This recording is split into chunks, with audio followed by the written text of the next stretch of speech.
A primeira coisa que eu queria falar, assim, eu nem tinha preparado para falar isso, mas com tudo que vocês falaram, eu acho muito importante vocês levarem em consideração o que a gente está falando para vocês refletirem. E não que o que a gente vai falar é o certo, ou é o que a gente vai falar que é errado. Não é sobre isso. É muito uma questão de opinião, uma questão de estratégia de movimento. Então, assim, a ideia não é a gente falar e vocês acatarem e concordarem. No final da nossa reunião, tiver alguma coisa que vocês não concordam, não ficou claro, ou alguma parte que a gente não abordou das perguntas de vocês, a ideia é vocês darem essa devolutiva pra gente. Acho que justamente por isso que chama uma roda de conversa, tá bom? Era isso que eu queria começar falando. Mas então, eu vou fazer uma apresentação maior minha agora, que eu, como eu falei, eu tô no quinto ano de economia e da Unesp Araraquara, espero que o último ano. E eu tô desenvolvendo meu TCC sobre violência doméstica. E eu faço parte de um grupo de pesquisa junto com a Nádia, e depois ela vai explicar melhor a nossa pesquisa e por que que a gente é tão envolvida com esse tema. E sobre o coletivo Benu, ele é um coletivo que existe, até onde eu sei, há menos de 5 anos. Ele é bem recente. E ele foi responsável por trazer o curso das promotoras legais populares de volta para Araraquara. Por que eu tô falando isso? Em 2009, a gente teve a primeira turma de promotoras legais populares aqui na cidade. Só que, é, por algumas questões até políticas assim da cidade, o curso não teve continuidade. Aí ele voltou em 2018, que foi quando eu e a Nádia fizemos. E aí em 2019, nós duas entramos para a coordenação. E aí, o que é o curso de promotoras legais populares? Ele é um curso que nasceu na América Latina, ele não nasceu no Brasil. Ele está há 26 anos aqui e ele é um curso de educação popular em direito e cidadania para o enfrentamento de violência contra a mulher. E o objetivo dele é formar lideranças que saibam multiplicar o conhecimento, de popularizar o direito. E aí essas mulheres vão poder atuar tanto individualmente como na sua comunidade, ou em grupo, ou fortalecer o movimento para ter uma atuação em grupo, direcionada, embasada.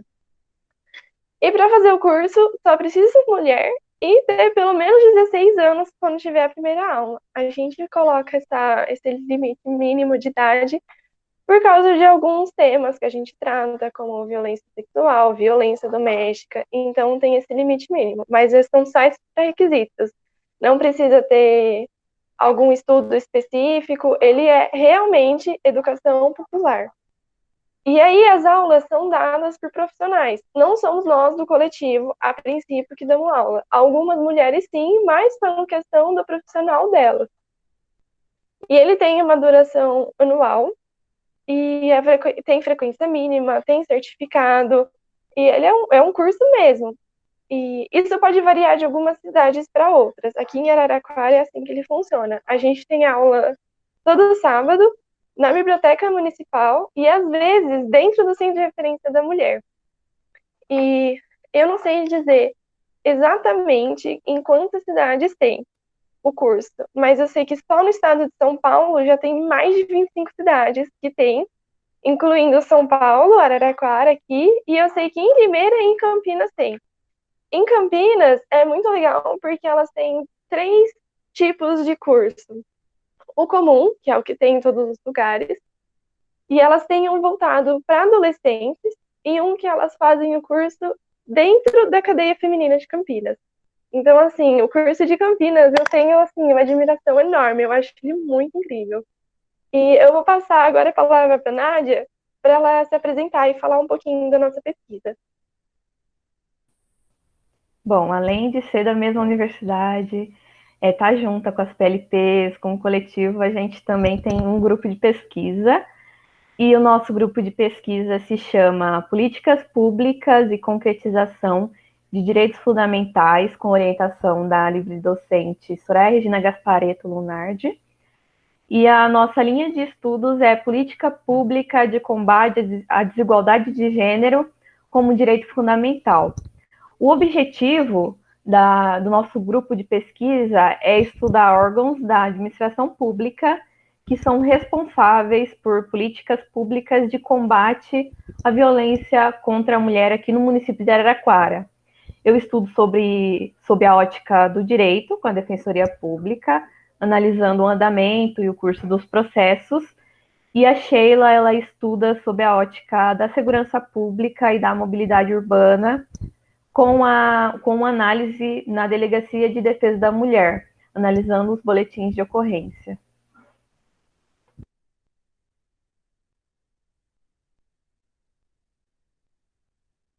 Vou começar então falando um pouco do Exposed. Eu não sei dizer bem como que ele começou aqui no Brasil. Já teve vários movimentos parecidos com ele, como Meu Amigo Secreto ou aquele Me Too. Mas, recentemente, teve uma mobilização que foi no país inteiro com a hashtag Exposed ou Exposed mais o nome da cidade para relatar ou denunciar abuso e agressão vivenciada por mulheres. E a repercussão foi tão grande que chegou em Araraquara, chegou em Limeira e chegou em Campinas. E aí a gente acabou escrevendo uma nota mais focalizada na nossa cidade, que depois a gente pode disponibilizar para vocês.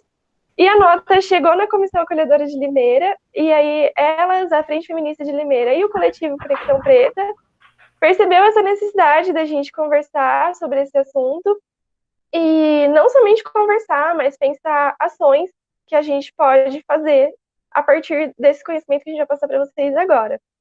E aí, quando a gente foi convidada, a gente achou que era muito importante a gente se unir nesse momento de necessidade. Então, por isso que a gente está aqui hoje. Então, a gente vai querer comentar um pouco sobre os riscos que as mulheres correm, que elas nem sabem quando são incentivadas a fazer esse tipo de relato. Não só relato, mas uma ação em conjunto, porque existe existem as consequências que são individuais e em coletivo, né? Como a gente já viu acontecer. Então, a gente acho que é isso. Estou me embolando um pouco, mas a gente vai querer comentar basicamente essas perguntas que vocês fizeram no começo. Isso. Antes de entrar no tema do Exposed, eu vou apresentar alguns tipos de violência conforme a Lei Maria da Penha. Então, as meninas podem acessar esse link que eu coloquei nos slides, que ele apresenta de forma bem simples os conceitos da violência física, verbal, psicológica, sexual ou patrimonial. E também coloca alguns exemplos. Então, o pessoal da organização, se puder entrar nesse link que eu coloquei.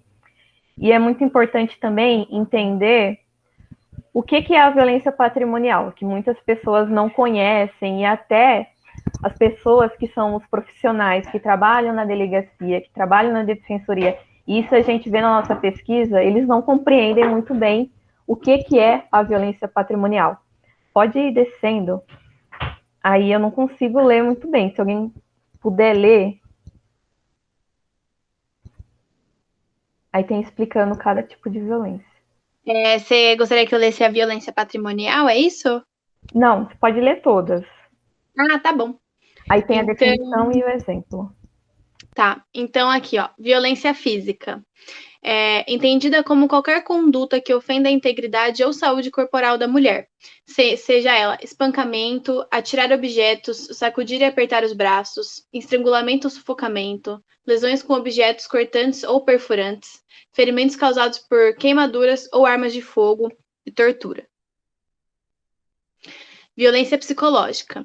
É considerada qualquer conduta que cause dano emocional e diminuição da autoestima, prejudique e perturbe o pleno desenvolvimento da mulher ou vise degradar ou controlar suas ações, comportamentos, crenças e decisões, sendo elas ameaça, constrangimento, humilhação, manipulação, isolamento, que é proibir de estudar e viajar ou falar com amigos e parentes, vigilância constante, perseguição contumaz, insultos, chantagem, exploração, limitação do direito de ir e vir, ridicularização, tirar a liberdade de crença, distorcer e omitir fatos para deixar a mulher em dúvida sobre a sua memória e sanidade, que chama, entre parênteses, gaslighting.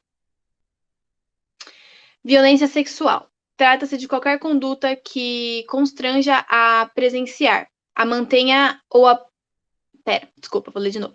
Trata-se de qualquer conduta que constranja a presenciar, a manter ou a participar de relação sexual não desejada mediante intimação, ameaça, coação ou uso da força, sendo elas estupro, obrigar a mulher a fazer atos sexuais que causem desconforto ou repulsa, impedir o uso de métodos contraceptivos ou forçar a mulher a abortar, forçar matrimônio, gravidez ou prostituição por meio de coação, chantagem, suborno ou manipulação, limitar ou anular o exercício dos direitos sexuais e reprodutivos da mulher.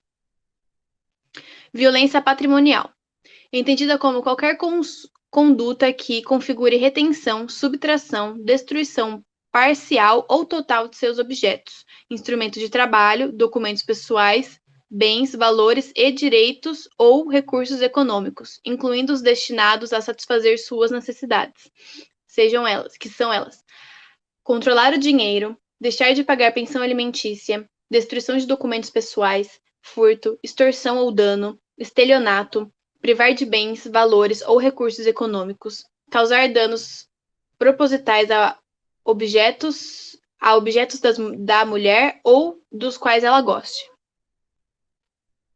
Violência moral. É considerada qualquer conduta que configure calúnia, difamação ou injúria. Acusar a mulher de traição, emitir juízos morais sobre a conduta, fazer críticas mentirosas, expor a vida íntima, rebaixar a mulher por meio de xingamentos que incidem sobre a sua índole, desvalorizar a vítima pelo seu modo de se vestir. É isso. Então, esse site explica de forma bem simples os tipos de violência. E hoje, com a disseminação das informações sobre os direitos das mulheres, a gente já consegue ver muitas pessoas falando sobre essas violências e sobre os relacionamentos abusivos, né? Então, a informação e a democratização dessa informação é muito importante quando a gente fala da violência contra a mulher, de qualquer tipo de violência. Então, é muito importante a gente estar informada. E aí, falando um pouquinho sobre essas violências citadas, vou começar falando um pouco sobre o abuso psicológico. Ele, geralmente, né, a grande maioria das vezes, ele é o que vem antes do abuso físico ou sexual. E ele é uma ferramenta que o homem usa para submeter, para acuar, para amedrontar a sua parceira. Então, é um tipo de violência que acontece independente de classe social, independente de geração, de cultura, raça, etnia, assim como todas as outras formas de violência. Elas ocorrem independente do espaço de relação. E esse é o abuso que é o mais difícil de identificar e de provar, porque ele não deixa marca visível, como da violência física. Mas isso de forma alguma torna ele menos grave. E sobre a violência sexual, o assédio sexual é uma conceituação que a gente montou sobre ele. Seria uma demonstração de um interesse sexual que é alheio à vontade da outra pessoa. Então, ele ultrapassa o limite pessoal para quem está direcionando esse interesse. São abordagens que são constrangedoras, ofensivas, inadequadas, humilhantes e intimidadoras. É muito importante a gente falar que também é uma forma de intimidar. Então, uma cantada que seja feita sem consentimento é uma forma de tornar a mulher um objeto sexual que é passivo da vontade do homem, que é uma vítima frágil e submissa ao poder dele, que não pode ter controle da própria sexualidade dela. E os impactos de um abuso sexual são tanto psicológico quanto físico. Eles são muito sérios. Alguns efeitos negativos que a gente elencou aqui são ansiedade, síndrome depressiva, tentativas ou ideias suicidas persistentes, um abuso de droga ou de álcool, transtornos na sexualidade, descuido com a saúde sexual e reprodutiva, maior risco de infecção, maior frequência de gestação indesejada e abortamento ilegal, mudança brusca de peso, dores de cabeça, estresse, distúrbio de sono, entre outros. Então, assim, é muito grave. Esses são exemplos que a gente pegou da cartilha de assédio sexual do NUDEM. O NUDEM, ele é o núcleo de promoção e defesa dos direitos da mulher da Defensoria Pública do Estado de São Paulo. Depois, a gente vai passar para vocês como vocês fazem para ter acesso a esse tipo de cartilha, porque esse núcleo produz inúmeras cartilhas sobre inúmeros temas. Tem sobre assédio sexual, tem sobre acesso ao aborto legal, tem até sobre meios de... Quais são os equipamentos de proteção da mulher que sofre violência agora, durante a quarentena. Então, assim, é bem legal, a gente vai passar para vocês. E a gente se baseou também para escrever sobre assédio sexual a partir de um mini curso que se chama Violência contra a Mulher, abordagem da vítima de violência sexual pelo sistema de saúde. É um curso da Mariane de Nadai e da Patrícia Meli, que elas são da USP. Então, trazendo um pouco de dados de uma realidade próxima, aqui de São Paulo, por exemplo, 72% dos crimes sexuais periciados pelo IML ocorreram até os 18 anos de idade, e 94% ocorreram contra o sexo feminino. Então, a gente já vê um perfil muito delimitado da vítima de agressão sexual. A violência sexual, ela é a menos relatada entre todas as formas de violência. Então, todas aquelas formas que a gente falou, a violência psicológica e tudo mais.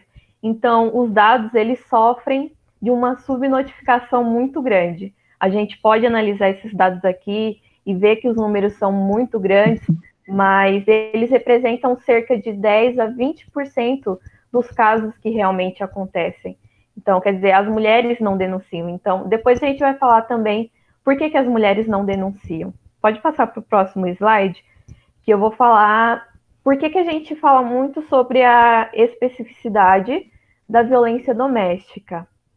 É uma frase que as pessoas nos cursos que eu tenho participado, agora durante a pandemia, vem falado, em quase todos os cursos elas falam isso, é que a violência doméstica contra a mulher é uma pandemia.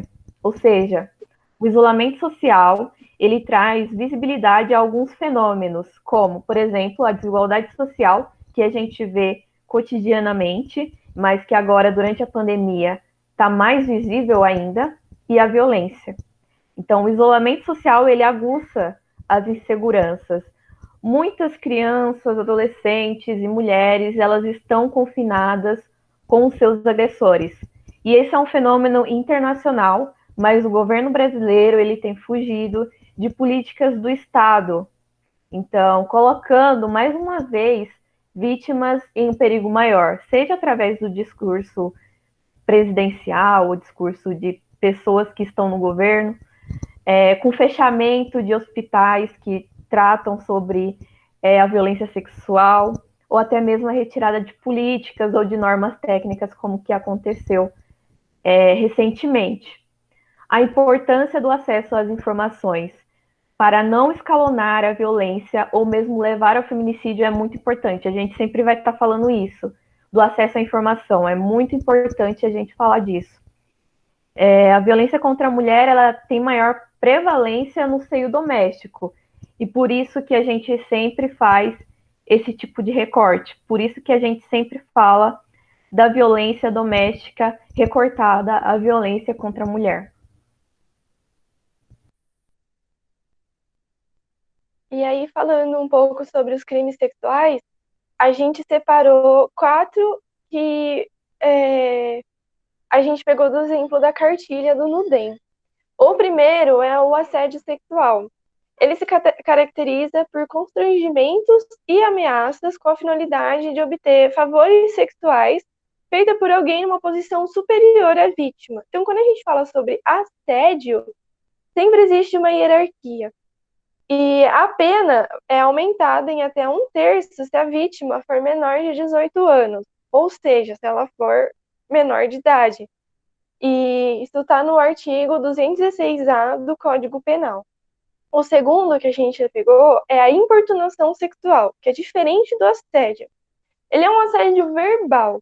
Então, é quando a pessoa diz coisas desagradáveis, invasivas, que seriam as famosas cantadas, ou faz ameaça. Essas condutas também são formas de agressão e elas devem ser coibidas e denunciadas. Isso está no artigo 215-A da lei acho que essa é da Constituição Federal. Aí tem o estupro, que é tocar partes íntimas de alguém sem o consentimento, também pode ser enquadrado como estupro, dentre outros comportamentos, que está no artigo 213 do Código Penal. Então, pode ser constranger alguém, mediante violência ou grave ameaça, até uma conjunção carnal, ou praticar ou permitir com que ele se pratique outro ato libidinoso. Eu quis fazer um parênteses aqui sobre falar sobre ato libidinoso, porque existe culturalmente, que considerar estupro só quando tem um conceito heterossexual de sexo, de penetração. E a própria lei já está especificado que não é só isso, por isso que eles colocam outro ato libidinoso. E a pena também aumenta se a vítima for menor de idade. E aí tem o ato obsceno, que é quando alguém pratica uma ação de cunho sexual, como, por exemplo, exibir seus genitais em local público, para constranger ou ameaçar alguém. Também está no artigo 233 do Código Penal. E aí, emendando nisso, a gente sabe que fazer uma denúncia não é simples. Buscar acolhimento, relatar o que aconteceu com você, mas a gente tem que ter em mente que é uma atitude que é necessária para a mulher romper com o possível ciclo de violência que ela está vivendo. Ou até mesmo impedir que outras mulheres sofram a mesma violência que ela, porque ela sabe que aquele homem tem um padrão de comportamento que é violento ou abusivo. E aí, o que a gente chama... Por que falar do ciclo de violência? Por que ele é tão importante? Como vocês estão vendo aí no slide, ele é composto por 3 fases. Primeiro, tem o aumento da tensão. Então, é quando o homem começa a se demonstra irritado por qualquer coisinha, ele pode ter, tipo, aqueles acessos de ataque de raiva, comportamento agressivo. E aí, nessa fase, é quando a gente está falando sobre violência psicológica, violência verbal. A segunda fase é do ato de violência consumado. Então, é quando ele explode e ele materializa sua raiva de um modo muito violento, seja em objeto, que pode ser dele, da casa, ou especificamente na mulher, que seria uma violência patrimonial, ou nela e nos filhos, se tiver. Que aí pode configurar tanto violência física, e dependendo de como ele explodir essa raiva de modo violento, uma violência sexual. A última fase é a lua de mel, que é quando ele tá arrependido, ele volta a ser carinhoso, ele pede desculpa, ele promete que vai mudar. E eu acho muito importante fazer um parênteses aqui, que eu tô mencionando dele descontar a raiva nos filhos também. Eu vejo que a maioria das pessoas tem uma concepção de que a mulher sofre violência doméstica. Mas é importante lembrar que se tem crianças e filhos nesse cenário, ou até outras pessoas, essas pessoas também são vítimas. Mesmo que elas não sejam o direcionamento principal da agressão, ela está lá recebendo também. Então, as crianças também são consideradas vítimas de violência doméstica. Elas também têm que ser inseridas em medidas de proteção, de acolhimento psicológico. Então, acho importante relembrar que os filhos também sofrem violência doméstica. E aí, o que acontece? A maioria dos casos, as mulheres vão denunciar logo depois da agressão, porque ela está assustada, ela provavelmente está machucada, ela está com medo e precisando de ajuda, proteção, com medo de que ele vá fazer de novo. E aí, essa aqui é a questão do ciclo de violência. A fase seguinte é a lua de mel. E aí, muitas mulheres, isso não é um número assim, é um número muito grande. A grande maioria das mulheres desiste do processo. Porque é o seu marido, é a pessoa com quem ela escolheu construir a vida. Então, assim, ele vai mudar. Então, desiste. E aí, quando ele tá nessa de mostrar arrependido, ela entende que o seu contexto não é mais um risco. Então, ela perde a noção da gravidade da própria violência que ela está inserida. E aí, tem uma coisa que a gente chama no ciclo de violência, que é o escalonamento da violência. Por se tratar de um ciclo, eventualmente ele vai voltar para o aumento da tensão e depois para o ato de violência. Só que o comum é que isso não se mantenha só um ciclo igual, e tem um escalonamento da violência. Então, cada vez que o ciclo se repete, ele acontece de uma forma mais intensa, mais perigosa, mais violenta. E aí, a próxima vez que ela vai denunciar, a pessoa que já escutou o caso dela, por ver que ela, num momento anterior, falou que não era tão grave assim, eles também consideram que não é grave. E aí, esse ciclo sempre acontecendo, dela denunciar, não ser levada a sério, pode acabar em feminicídio. Então, é nítido que as pessoas, os equipamentos públicos, os servidores públicos, não tendo um conhecimento do que é um ciclo de violência, não tendo essa preparação que é especializada para o atendimento de vítimas de violência doméstica, eles não conseguem identificar que a mulher está num risco constante. Mesmo durante a fase de lua de mel, ela continua inserida num cenário de risco. E aí essa falta de credibilidade nela, no momento que ela vai denunciar de novo, ela tem a história dela deslegitimizada. A voz dela não é levada a sério pelos próprios servidores que eram para acolher uma mulher que é vítima de violência doméstica. E isso não é só os servidores. Isso é uma noção que a sociedade inteira tem. Por isso que a gente vê, a mulher gosta de apanhar, a mulher não quer sair da situação, não sai porque não quer. É uma cultura de pensamento que é da sociedade por completo. E isso se reflete nos servidores que vão acolher essas mulheres. Então, quando a mulher quando ela vai procurar ajuda, ela precisa de um atendimento que é multidisciplinar. Ele é profissional e capacitado para entender o funcionamento dessa violência.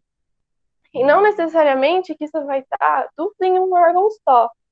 Mas, assim, a Delegacia da Mulher deveria ter contato com o Centro de Referência da Mulher, que tem contato com psicólogo, que tem contato com profissionais que são advogados. Então, é nesse sentido multidisciplinar. Porque alguém que é um assistente social deveria saber enxergar o que ela está no ciclo de violência. E aí acessar a delegacia para pegar uma medida protetiva. E encaminhar essa mulher para um psicólogo para ela conseguir se empoderar dela mesma e sair dessa situação.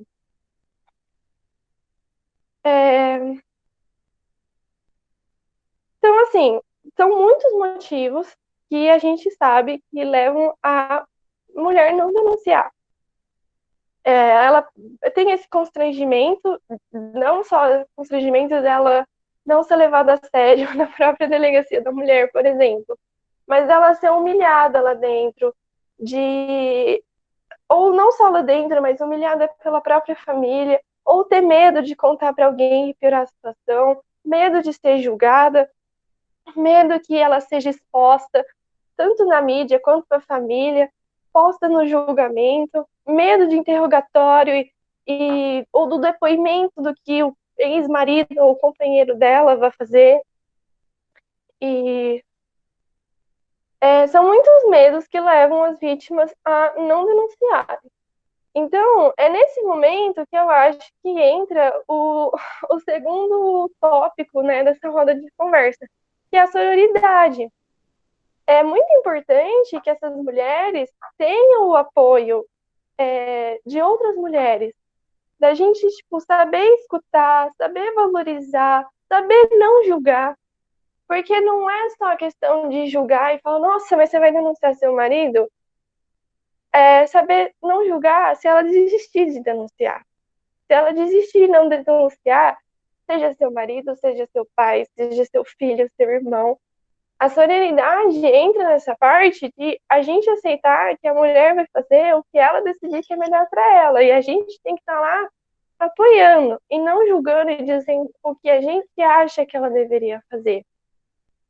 E tanto é que eu não sei dizer ao certo em qual ano foi, mas em casos de violência doméstica, caso a mulher desista de processar o marido, que é uma das coisas mais recorrentes que acontece, em casos de violência doméstica que teve lesão corporal, mesmo se a mulher desista de processar, o Estado que vai, o processo não acaba, ela só não vai mais se representar. Aí, nesse caso, o Estado entra para representar ela, porque isso é considerado uma ação penal de relevância que é social. Agora é com a Nádia, de novo. Bom, agora eu vou responder a pergunta. A vítima de estupro, ela é obrigada a denunciar? É uma coisa que eu não sabia muito bem sobre isso e eu acho importante trazer, então, aqui para a roda, quando a gente está falando das violências. Quando a vítima ela busca atendimento médico, a ocorrência policial para qualquer tipo de violência, ela é obrigatória para menores de idade. Então, como que a Sheila falou, é obrigatório, aqui nesse caso de menores de idade, ter um boletim de ocorrência. As vítimas maiores de 18 anos, elas escolhem ou não ter um processo ou um boletim de ocorrência. Como já foi mencionado, são inúmeros os motivos para que as mulheres não queiram denunciar o seu agressor. O que é feito atualmente é uma orientação. Então, a mulher ela vai para o órgão de atendimento médico, a mulher maior de 18 anos, e ela é atendida e orientada sobre o boletim, sobre o processo e tudo mais, mas ela que escolhe fazer ou não esse boletim e esse processo.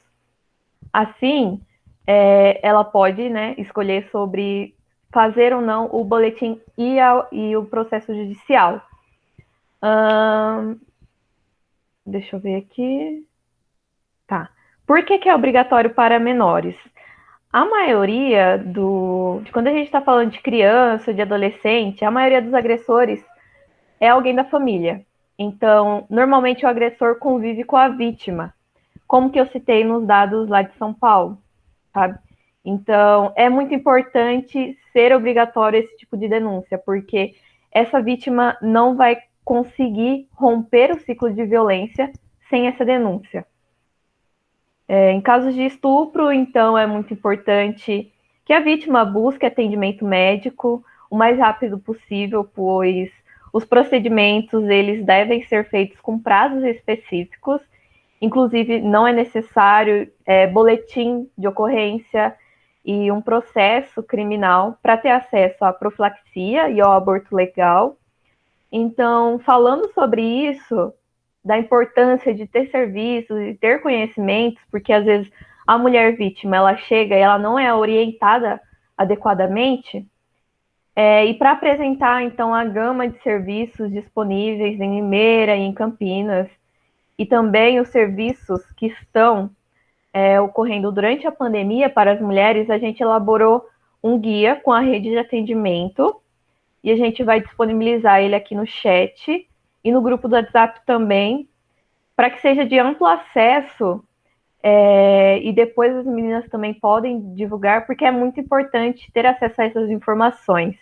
E se vocês, ouvintes, também puderem divulgar, vai ajudar também a outras mulheres a ou saberem que estão passando por uma violência, quebrarem o ciclo e não escalonar a violência, porque a violência contra a mulher ela também é escalonada.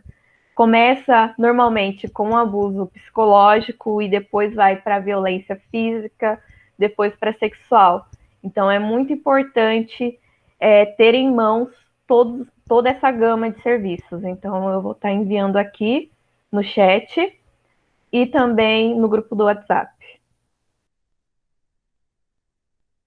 E aí entra uma questão que a gente já abordei um pouco aqui, que é sobre a sororidade. E é muito importante que essas mulheres elas se sintam encorajadas a fazer essa denúncia e a procurar ajuda.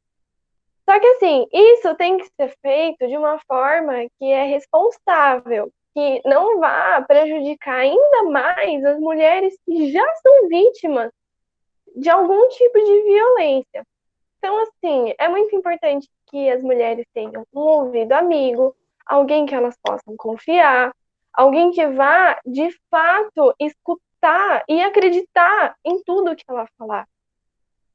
Só que, assim, mesmo que todas essas coisas sejam essenciais para essa mulher ter a força para fazer a denúncia, a gente não pode esquecer do atendimento profissional. E não só isso, o que a gente quer dizer com sororidade não é só prevalecer uma superproteção que seja cega, que não enxergue as mulheres verdadeiramente. Então, o que eu estou querendo dizer sobre isso? Quando a gente pensa em sororidade, a gente tem que pensar em algumas questões que são estruturais. A gente tem que reconhecer quais são os marcadores de diferença que existem quando a gente fala de gênero, de raça e etnia e de classe social, mas tudo isso em conjunto. Então, assim, raça e classe social andam juntas no nosso país. A maior parte da população das classes de renda menores é negra. E a maior parte da população das classes mais ricas é branca. Então, assim, além disso, as mulheres não são um grupo homogêneo. Elas são atingidas pelo machismo de formas diferentes. Então, quando a gente pensa em sororidade, a gente tem que ser coerente com a nossa sociedade brasileira. Se a nossa sociedade trata de diferente, pobre e rico, branco e preto, hétero e LGBT e refugiado, a gente não pode deixar essa questão de lado mais, a gente está em 2020. Isso também vai acontecer quando a gente está falando sobre mulheres. Então, assim, as mulheres que são brancas, que são ricas, que são heterossexuais, elas não são atingidas pelo machismo da mesma maneira que as mulheres que são pobres, que são negras, que são amarelas, indígenas ou LGBTs e refugiadas. Ou até, se não usar a palavra refugiado, imigrante. Então, assim, nesse sentido, que a gente reforça que as consequências para as diferentes mulheres que têm diferentes realidades vão ser, quando elas forem buscar o acesso à justiça por causa da violência que elas já sofreram, vão ser diferentes. Então, essas mulheres vão precisar de mais apoio ainda. Então, assim, uma provocação assim que eu faço, não é uma provocação minha, obviamente, o ano passado, acho que foi ano passado, a gente teve uma reunião estadual dos promotores legais populares, que foi lá em São Paulo, e aí teve uma fala da Ruth Alonso, ela é vice-presidente da União das Mulheres, e ela também é promotora legal popular, coordenadora do curso lá de São Paulo, e ela sempre menciona que a gente vive num país que a polícia é militarizada, ela é violenta, ela é racista e ela é responsável pelo genocídio negro no nosso país. Principalmente quando a gente fala de homens mais jovens. Então, assim, como é que a gente vai fazer uma mulher negra que já foi vítima de violência se sentir protegida e indo fazer uma denúncia na delegacia para aqueles policiais? Isso é uma coisa que o movimento feminista tem que levar em consideração. Como é que o movimento feminista vai resolver esse problema? Sabe, não basta a gente ser feminista, a gente tem que ser antirracista também. E é nesse ponto que eu penso que eu não, né, que a gente tem que tratar que se essas mulheres estão ficando de fora, não estão sendo abrangidas pelo feminismo, está sendo um feminismo que é excludente. Então, quando a gente pensa na sororidade e como a gente vai incentivar uma mulher a fazer a denúncia, A gente tem que levar essas coisas em consideração. E aí é que entra uma pergunta que a gente formulou e ela é essencial para entender o nosso ponto em relação ao Exposed. Apoiar e incentivar mulheres que querem participar do movimento Exposed é sororidade? Pode falar. Desculpa te interromper, mas acho que no slide anterior cabe a fala da Taga que ela ia fazer. Tudo bem, eu interrompo aqui, pode falar. Na verdade, acho que a fala ela podia caber tanto naquele slide quanto no final da fala também, mas já que rolou, eu só queria também ressaltar a questão da sororidade, né? E também a nova ai meu Deus, gente, conceituação da palavra dororidade, né? O que ela significa? Ela significa justamente a questão da sororidade voltada para a questão e para a problemática da mulher, eu diria não negra, mas, aliás, eu diria mulher negra, né, mas acho que seria melhor dizer a mulher não branca, né, a partir das especificidades da marginalização das mulheres negras, das mulheres imigrantes, enfim, né, das outras mulheres que não são tidas como brancas e que não têm os privilégios brancos dentro da sociedade. Então, esse termo ele é importantíssimo e fundamental também para entender e também para entrar na pauta do feminismo a importância da questão da especificidade da mulher negra mesmo, que eu acho que a Sheila, ela exemplificou e ela falou muito bem sobre essa questão. Então, seria mais ou menos para introduzir para vocês esse conceito, né, que além da sororidade, falar sobre a dororidade também é muito importante dentro do movimento. Inclusive, tem um livro de uma mulher, que eu esqueci o nome dela agora, Sean alguma coisa, e depois eu mando lá no grupo, e ela fez um livro sobre a questão da dororidade, em que ela vai explicar todas essas questões, todas essas especificidades. Mas é mais ou menos isso mesmo. A Sheila, ela também falou muito bem sobre essa questão, então só para ressaltar. Muito obrigada. Então, continuando, né, somando isso que a Taga, né, é que eu guardei esse nome com o Ingrid, falou... Pode falar Ingrid também. Tudo bem. Qual seria o primeiro grande problema que a gente vê desses relatos em rede social é que muito dificilmente essa mulher vai ser devidamente acolhida. E muito menos que ela vai ser levada em consideração essas coisas que a gente está falando, que eu falei, que a Ingrid complementou, porque a mulher que fizer essa denúncia, ela vai precisar de muito apoio, ela vai precisar se sentir validada. E a gente vê isso realmente em movimentos feministas que são virtuais, né? Principalmente agora, num contexto de isolamento social.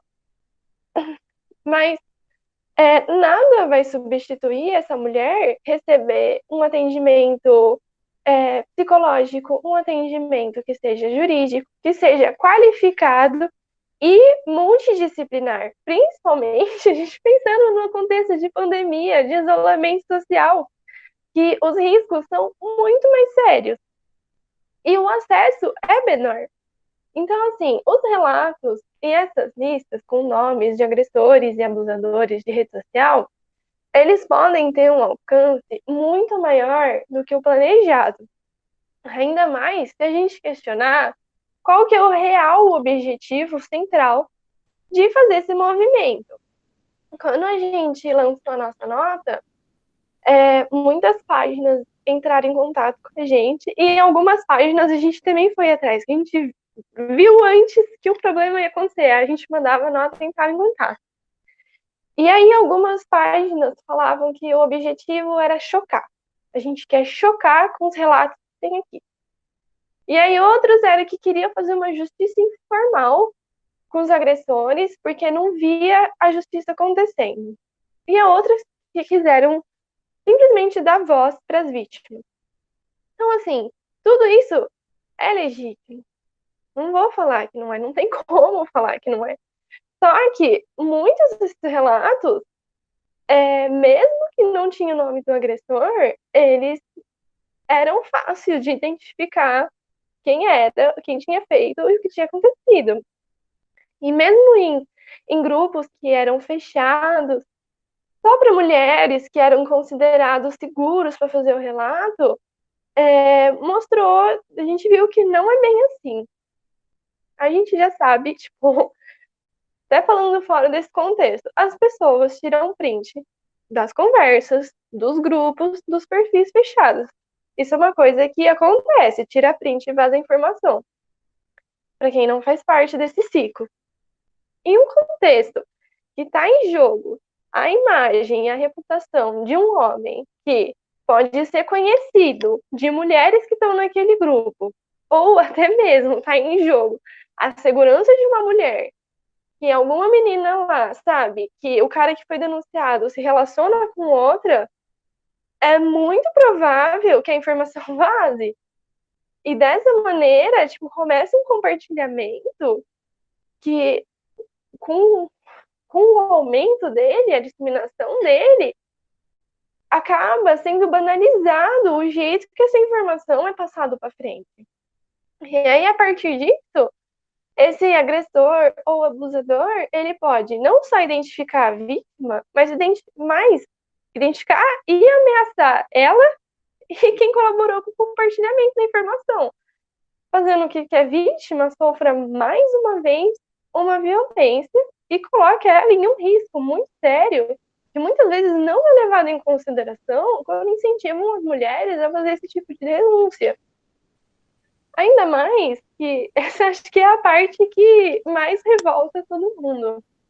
O homem pode, sim, acusar quem participou da exposição e a vítima que denunciou, né, também participou da exposição, de calúnia, de injúria ou de difamação, levando o caso para uma esfera civil ou criminal. E essas consequências podem se desdobrar e durar por anos. E a pior parte é que, se não existir uma denúncia que seja formal, tipo, algumas faculdades ou algumas escolas, você pode denunciar para o diretor ter lugar específico. A Nádia vai falar mais sobre isso depois.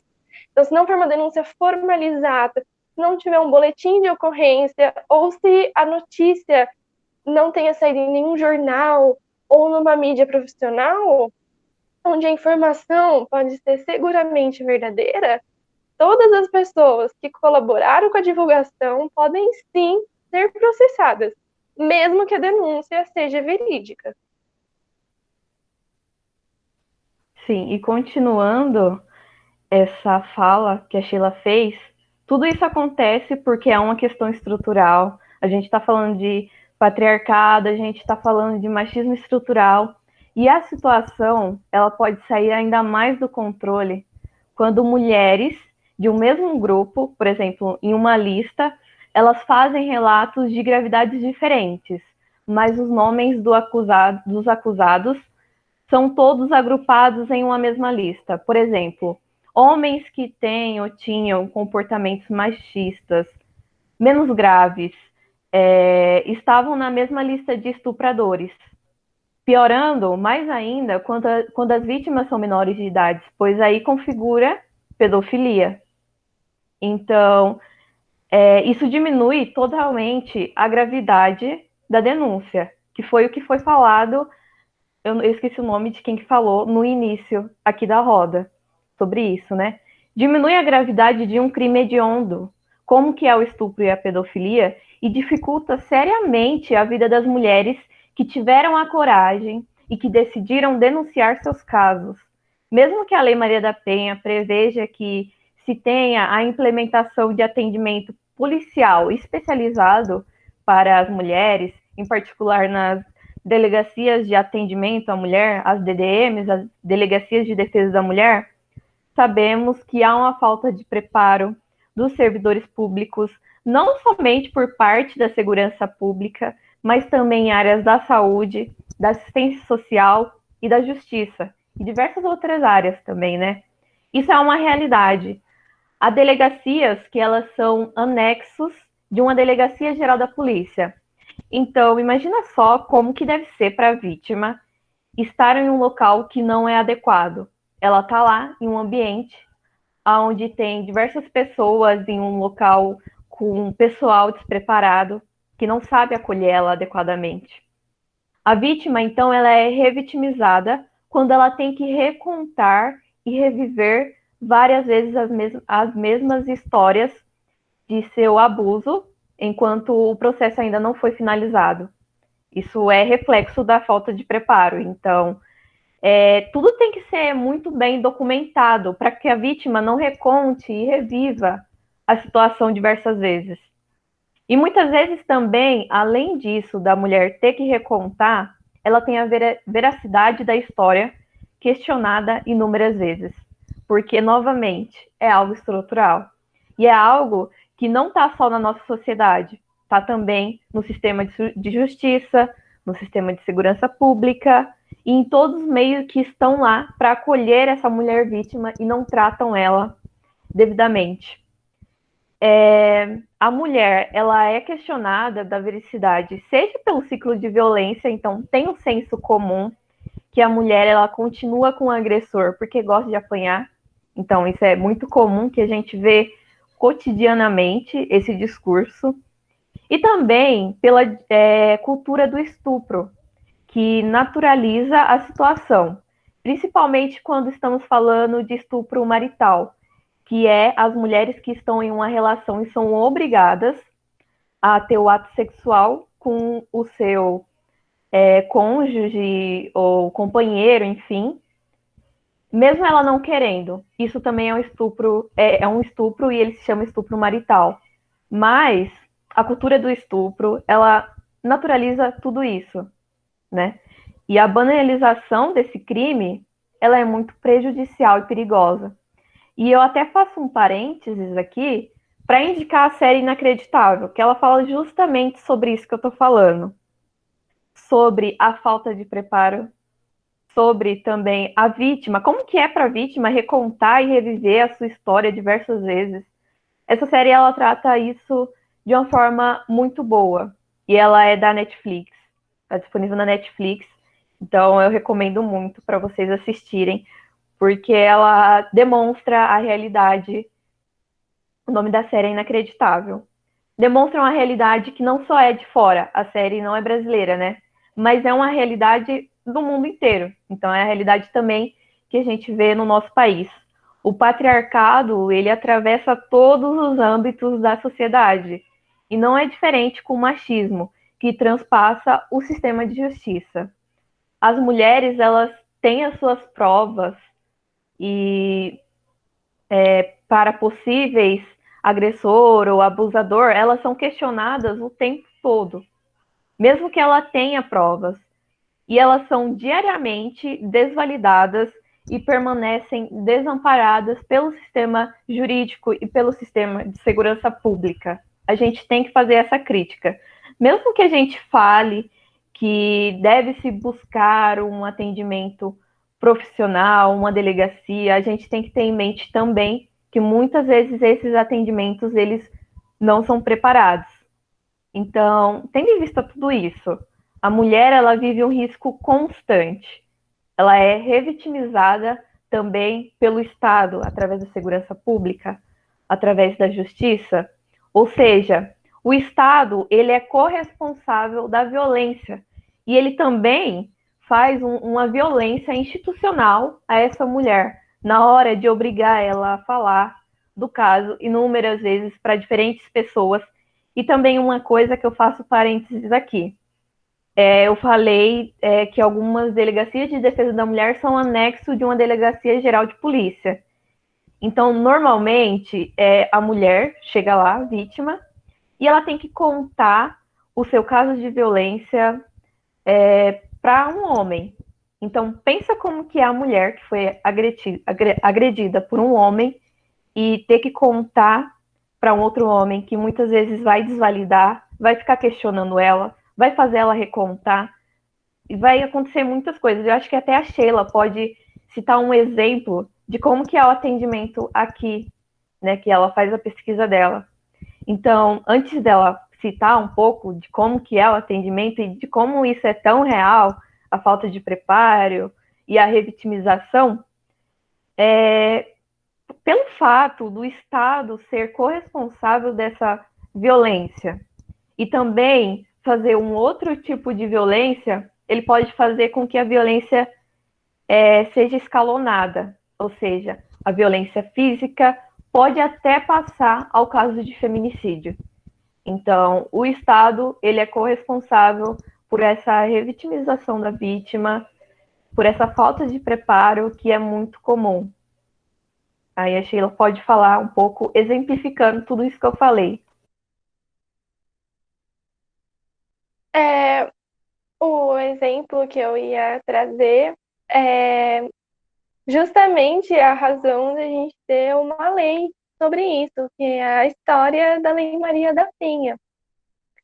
Em 2001, o Brasil foi processado internacionalmente pela Comissão Interamericana de Direitos Humanos da Organização dos Estados Americanos por omissão, negligência, tolerância perante a violência contra a mulher. Em especial pelo caso da Maria da Penha, que era um caso que ela já tinha sofrido 2 tentativas de homicídio nos anos 80. O caso dela já estava há 18 anos na justiça, não tinha sentença e o agressor dela estava livre. E aí só em 2006, quase mais de 20 anos depois de muitas lutas dos movimentos feministas no Brasil, juntamente com a Convenção sobre a Eliminação de Todas as Formas da Violência contra a Mulher, mais a Convenção Interamericana para Prevenir, Punir e Erradicar a Violência contra a Mulher, que é a Convenção de Belém do Pará, é uma das mais famosas do Brasil, e outros tratados internacionais que daí a Lei Maria da Penha foi finalmente criada. E assim, para a ONU, ela é a 3ª melhor lei do mundo de combate à violência doméstica. Ela perde só para o Chile e, se eu não me engano, México, Espanha. Chile e Espanha. E apesar dessa lei vai completar 14 anos, né? 2006 para 2020, 14 anos.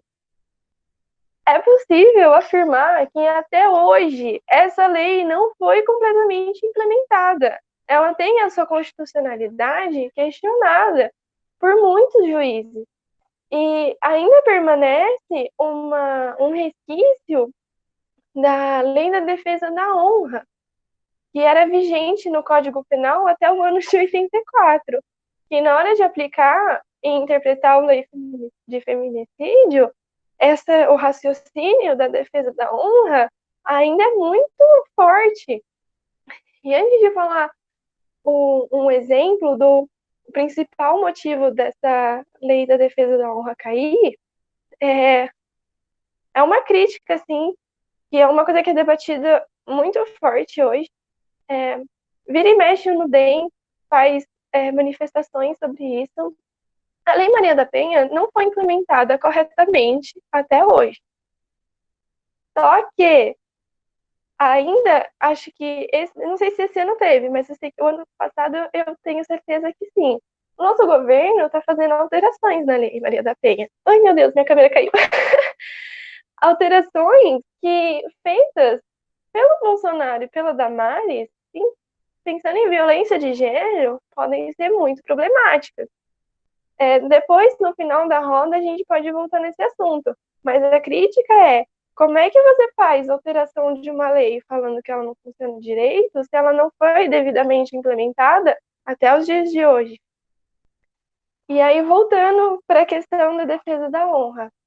O marco inicial da aceitação dessa tese foi a partir do julgamento de um caso que ficou famoso no Brasil inteiro, em 1981, do Doca Street. Não sei se é assim que pronuncia. A Nádia vai falar sobre esse caso.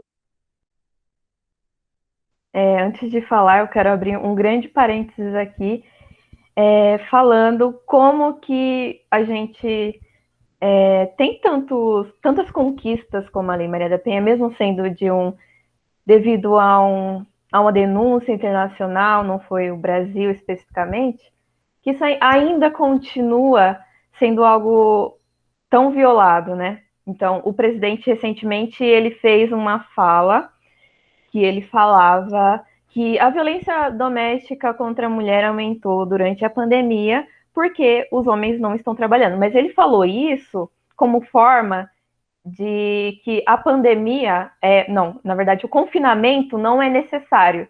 E olha, isso daí exemplifica o fato da violência doméstica ter aumentado, exemplifica que não precisa de confinamento. Então, para salvar as mulheres, vamos sair do confinamento, quando que a gente sabe que, na real, esse não é o objetivo dele, não é por isso que ele quer que acabe o confinamento, né? E antes mesmo de falar do caso Dock Street, eu quero falar um pouco mais ainda sobre a questão das listas.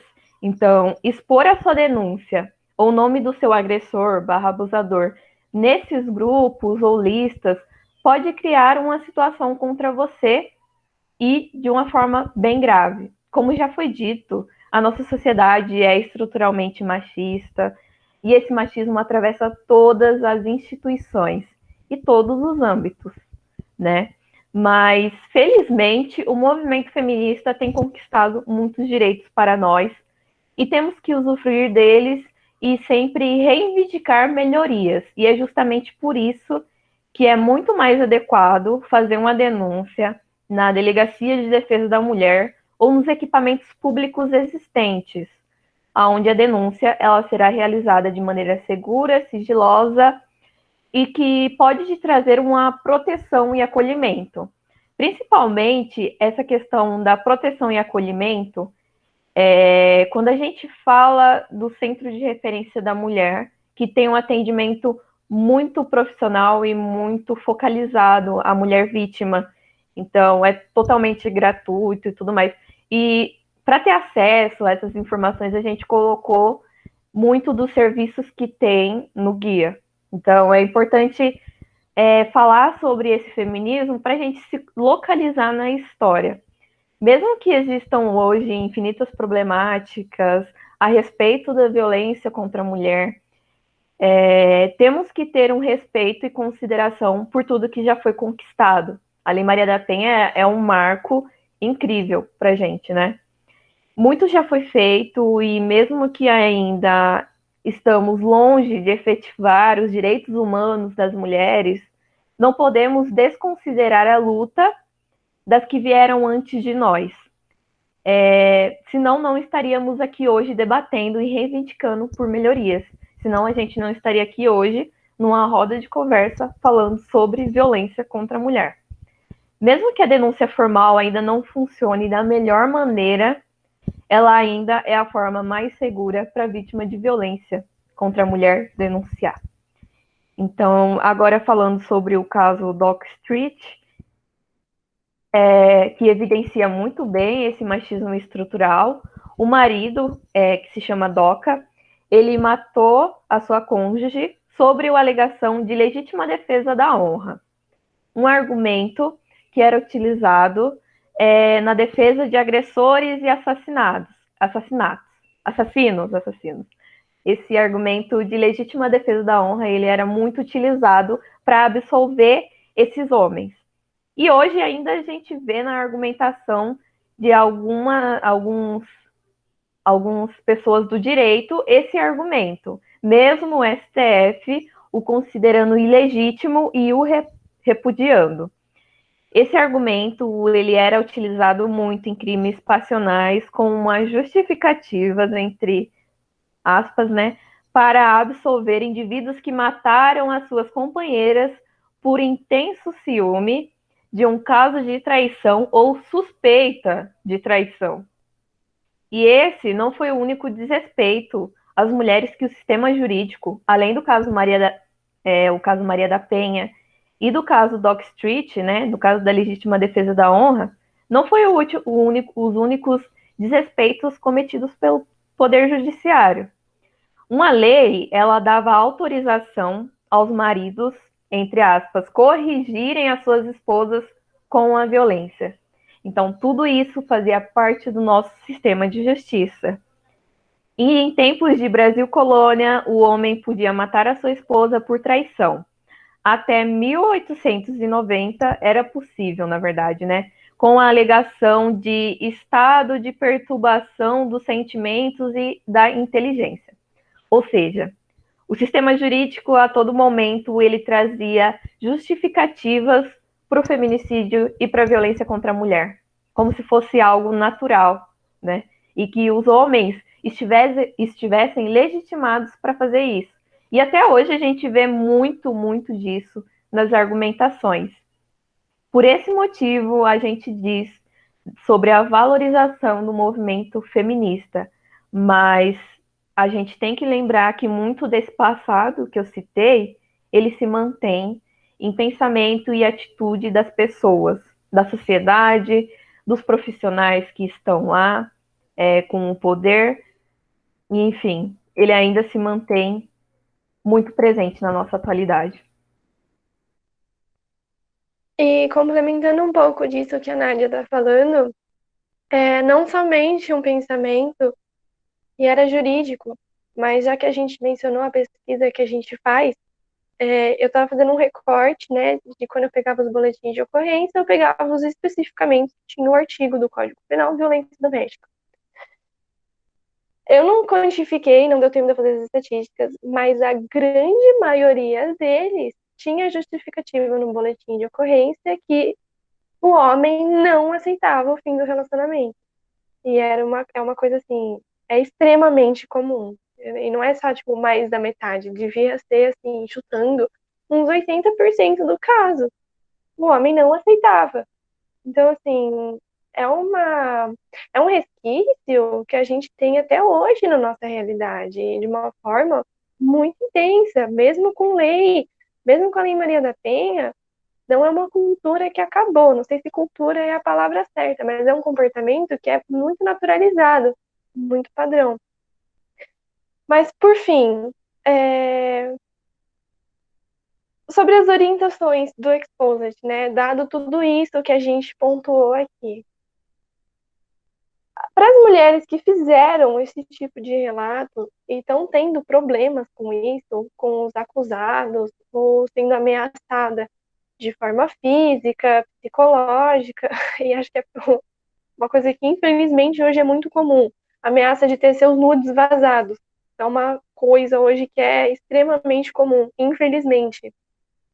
Por vingança, a gente está aconselhando para ir fazer o boletim de ocorrência na delegacia da mulher, seja por ameaça, que é o artigo 147 do Código Penal, mas se o vazamento já tem acontecido, o vazamento dos nudes, você pode fazer o boletim por causa da divulgação, que entra no artigo 218 do Código Penal. A pena vai aumentar se já tiver tido uma relação íntima de afeto, ou se o objetivo do vazamento foi de vingança. E aumenta, e não só aumenta, como a mulher pode ser amparada pela Lei Maria da Penha. E caso o vazamento tenha origem em hackeamento, seja de celular, de computador, enfim, a denúncia pode ser feita com base na lei da Carolina Dickmann, que é a Lei 12.737 de 2012. Agora, se a vítima for menor de idade, o crime é configurado de acordo com o ECA, que é o Estatuto da Criança e do Adolescente. E se o crime tiver sido feito por um menor de idade, não só ele, mas os pais ou responsáveis também vão ser punidos. Então, assim, denunciem, busquem ajuda profissional, institucional, formalizada. Isso é muito importante para vocês se protegerem. E aí, considerando tudo isso que a gente falou, a gente orienta que não façam, não participem de listas para exposição de agressor ou abusador. Não criem grupos, não criem perfis, não criem páginas para fazer essa denúncia, mesmo que privados. Não siga, não comente, não compartilhe. E não incentive essa prática. Mas assim, mesmo que o nosso posicionamento seja contra, né, seja não a favor do exposed e de fazer essas listas de nomes, muitas mulheres vieram procurar a gente para saber como fazer um exposed que seja minimamente seguro. Então, assim, o que a gente aconselha para essas páginas é que se informem, tenham conhecimento dos riscos e dos possíveis benefícios disso, seja como você enxerga uma exposição dessa maneira benéfica, dito tudo isso que a gente mencionou aqui hoje, para fazer, né, ter o conhecimento do que pode acontecer, acho que ajuda você a pensar como fazer isso de uma maneira segura e estrutural. Ai, meu Deus, com estrutura. E a gente aconselha que essa página, né, seja como ela for feita, tenha um respaldo que seja, pelo menos, o jurídico e o psicológico, para que as vítimas tenham esse atendimento que seja qualificado e minimamente multidisciplinar desses todos os serviços que a própria Lei Maria da Penha, né, julga como necessário no combate da violência contra a mulher. Eu vi que eu não sei quem que tá, mas a Frente Feminista de Limeira queria falar. Sou eu, a Mariana. Eu queria comentar um pouco sobre tudo isso que a gente viu aqui, vocês falaram, e fazer mais um link em relação à sororidade. A gente percebeu que talvez não seja a sororidade incentivar os exposeds. E uma coisa que me fez perceber isso foi um comentário que a Sheila fez comigo em outra reunião que a gente teve. Que no começo, tipo, várias meninas, né, estão ali incentivando, várias pessoas estão, tipo, querendo que as meninas relatem e apoiando ali, mas às vezes acontece um BO, um processo, enfim, e isso se desenrola durante muito tempo, porque a gente sabe que demora muito, né? E quando chega lá, quando vai acontecer o julgamento, essa mulher não tá mais, tipo, com todo aquele apoio inicial, ela tá sozinha novamente. Se você quiser falar mais alguma coisa sobre isso, Sheila, achei muito legal esse seu comentário. E, além disso, tipo, o meu entendimento de sororidade diante dos exposeds, diante de tudo isso, eu acho que sororidade pra gente é nunca duvidar da vítima.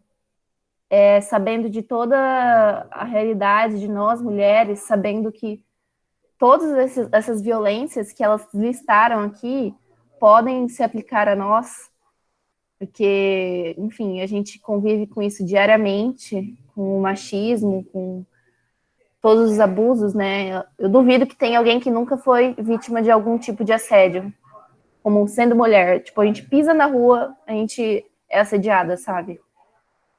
Eu acho que cabe essa reflexão de pensar que a gente passa por... Lógico que tem a questão racial, a questão de classe, que tem várias, tipo, variantes, diversas questões. Mas, como mulheres, todas somos vítimas, né, do machismo.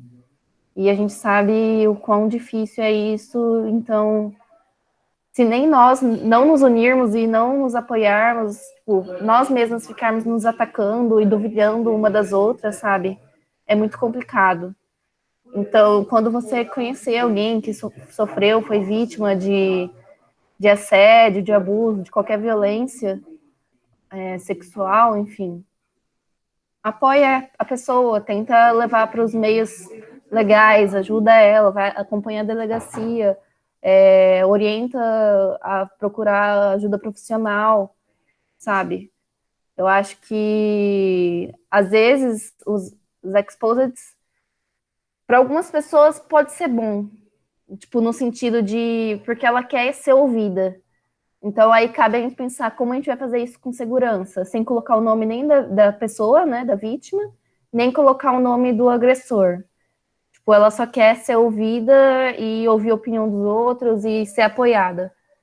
Enfim, mas analisando todos os riscos que foram discutidos aqui, né?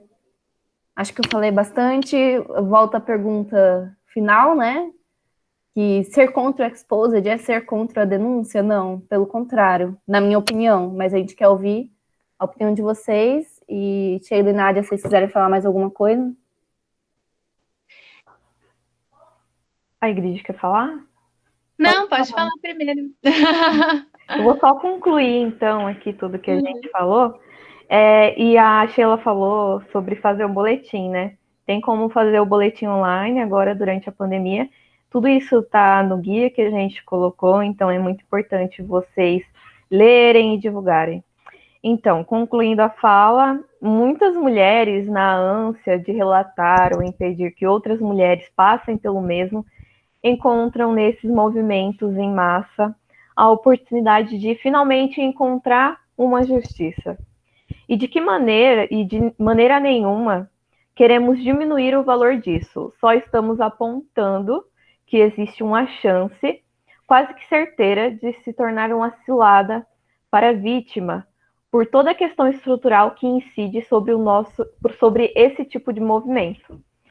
Precisamos ser responsáveis com o movimento e proteger as mulheres de entrarem em armadilhas como essas. Então, nós temos que estar com as informações atualizadas, ter conhecimento de como funcionam as instituições, para que servem e como que elas nos protegem, estudar sobre os feminismos e como funcionam, entender as políticas públicas que são voltadas para o combate da violência contra a mulher.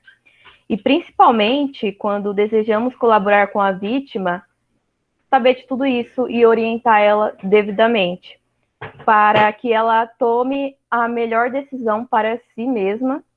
E é muito importante que tenha todo o conhecimento dos processos, dos riscos, dos benefícios, e que tome uma decisão que caiba à sua realidade. Então, quando a gente fala de autonomia, autodeterminação, a gente também tem que falar de orientação. Senão a vítima ela é mais uma vez revitimizada. A sororidade, então, nesse momento, ela é determinante para que a vítima seja encaminhada da melhor maneira possível. Mais de 60% das mulheres já sofreram algum tipo de abuso. Mas a gente tem que lembrar o que eu falei lá inicialmente. Isso aqui representa de 10 a 20%, né? Porque a gente traz esses dados baseados em denúncias, né? Então, a gente não está sozinha como o sistema nos faz acreditar. A gente deve valorizar o ato simples, como a fala, e mais ainda, valorizar a coragem de denunciar, né? Quando uma quebra o silêncio, outras se fortalecem para realizar as suas denúncias. Então, nunca desincentive alguém a fazer denúncia e jamais desconfie da palavra da vítima, nunca. Então, devemos procurar sempre a melhor maneira, a maneira mais construtiva e benéfica para agir. Então, nós, feministas, temos que ser estratégicas para que nossas ações e conhecer todas as limitações que o sistema patriarcal nos coloca diante, para que nossa luta e nosso movimento seja estruturado e próspero. E é isso. Então, eu trago de novo a questão para vocês, né? Ser contra o movimento exposed é desincentivar essa mulher vítima de algum abuso ou de alguma agressão. Então, eu quero ouvir agora a opinião de vocês que comentaram no início da roda. A gente quer ouvir agora vocês falando depois de todas as falas que foram feitas aqui. Então, eu acho que a Melita ela tinha uma pergunta. Se você quiser perguntar, Melita, pode perguntar. Oi. Eu não sei muito bem como eu posso elaborar essa pergunta, mas acredito eu que quando essas meninas, elas fazem esse exposed e expõem esses casos, elas procuram mais, né, um lugar onde elas vão ser acolhidas, né, ou, que nem vocês falaram no começo, baseadas pela revolta. E eu queria saber o que vocês acham, se vocês sabem, o que nós, como frente feminista, como coletivo, podemos fazer nessas situações. Tipo, na minha opinião, talvez vendo, eu mudei um pouco sobre os exposeds, né? Talvez não seja o melhor meio. Mas o que vocês acham que nós, como coletivo, poderíamos fazer para mostrar para a faculdade essa realidade que a gente vive, né? Que é uma realidade de assédio, sem ter que partir para essa ferramenta do Exposit? Eu acho que principalmente a gente vai falar de novo sobre a informação. Fomentar esse debate dentro do ambiente escolar ou universitário que vocês estão inseridas é muito importante. E orientar sobre aonde fazer a denúncia, divulgar também os serviços que estão disponíveis a essas mulheres. Aí, se a Sheila quiser me complementar também. Eu quero sim, eu só não tô conseguindo manter minha câmera em pé. Peraí. Põe um paninho, amiga. Eu quero complementar falando que eu acho que vocês já estão fazendo alguma coisa sobre isso, sabe? Trazer uma roda de conversa sobre essas, eu acho que já é um grande primeiro passo muito importante. Porque quando a gente se juntou, fez a primeira reunião, os coletivos, para falar o que a gente ia falar aqui na nota hoje, a gente até conversou sobre como a desinformação é ótima, assim, para eles, né? Não pra gente, porque a gente não sabe aonde denunciar, a gente não conhece os serviços, a gente não conhece os nossos próprios direitos. Então, eu acho que o primeiro passo de levar a informação para frente e de mostrar que existem sim saídas é essencial para ajudar as meninas. Não sei se você está falando do coletivo da faculdade ou do colégio técnico, mas principalmente do colégio técnico, que são meninas mais novas, que têm menos informação, que têm menos apoio, que acho que quanto mais jovem a mulher mais ela é deslegitimizada, menos ela tem credibilidade. Então, as meninas mais novas precisam muito do nosso apoio, principalmente, porque a gente escuta ela. Então, acho que levar a informação é o primeiro passo. Esse guia que a gente fez, eu acho essencial vocês terem sempre com vocês. Eu tenho um caderno que eu ando comigo para todo lugar que eu vou, tem algumas informações importantes para mim, telefones específicos. E nele eu tenho anotado o número do Centro de Referência da Mulher, o plantão e o número normal, que aqui tem um plantão 24 horas, o endereço dele, o número e o endereço da Delegacia da Mulher, o número e o endereço e sempre o horário de funcionamento, é muito importante. No hospital que faz aborto legal aqui, que dá para fazer a profilaxia também, né? Não só o aborto legal, a profilaxia, como vir antes é essencial, num tempo certo. Então, assim, ter esses endereços e telefones chaves é muito importante a gente ter com a gente. E aí, uma segunda coisa que eu acho que vocês podem fazer é não só orientar, mas oferecer suporte. Porque às vezes a menina não vai denunciar porque ela não tem ninguém para ir com ela, e ela tá com medo, ela tá assustada, ela não tá entendendo direito o que tá acontecendo. Então, às vezes, só o fato de você ir junto, nem se não for para ir na delegacia da mulher, ir no centro de referência da mulher, ir num CRAS, ir num centro de assistência social, ou ir com ela denunciar nos TABs que vocês comentaram. Esse tipo de suporte, eu acho que assim, já é fazer muito. Acho que o nosso papel como quem tem conhecimento dessas informações, mas não somos profissionais da área, é a gente ser a ponte para levar essas meninas para os equipamentos públicos que existem. Minha opinião pessoal é essa. É justamente isso. Eu acho que toda mulher tem que ter anotado, ou, por exemplo, esse guia dentro de casa para saber aonde que tem que ir caso aconteça algum tipo de violência. Então, essa é toda a sororidade que a gente vem falando aqui, né? É apoiar a vítima, orientar, falar sobre os serviços e tudo mais. Esse é o tipo de sororidade que a gente tem falado. Sim. Agora eu queria perguntar para as meninas o que elas acham, que elas estão pensando agora. A Vitória que fez aquela pergunta, se a gente respondeu ou se ela quer perguntar mais alguma coisa.